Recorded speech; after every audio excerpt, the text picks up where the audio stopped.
Hindi ko na talaga kaya, kailangan ko na tong ilabas. Alam kong mali ako. Alam kong kasalanan ko to. Ako, 24 na babae, ay dating nagtatrabaho sa isang cruise ship. May boyfriend ako sa Pilipinas na mahal ako. As in, tipong ibibigay niya lahat para lang mapasaya ako.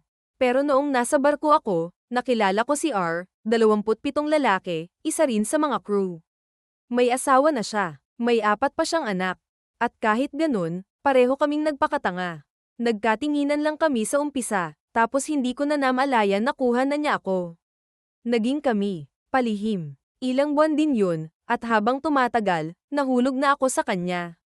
Oo, alam ko, sobrang mali, nakakadiri, at alam kong hindi ko na siya ulit makikita. Pero bakit hanggang ngayon, 2 o 3 taon na ang lumipas, siya pa rin ang naiisip ko.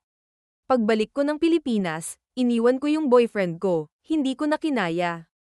Hindi ko matanggap na nakasakit ako ng ganun. Hindi ko siya kayang harapin, hindi ko kayang ituloy ang relasyon na bitbit ang kasinungalingan. Simula noon, hindi na ako na-attract sa iba. Lahat ng lalaki, wala. Walang makalapit sa akin ng ganun ulit.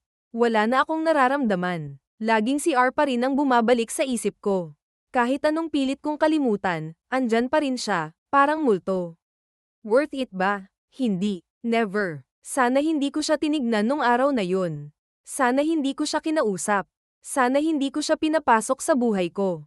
Ang dami kong sinirang bagay, sarili ko, relasyon ko, at pamilya niya. Gusto kong maniwala na nagsisisi rin siya gaya ko. Pero hindi ko na yun malalaman. Hanggang ngayon, dala-dala ko pa rin yung bigat. At siguro, ito na yung kapalit.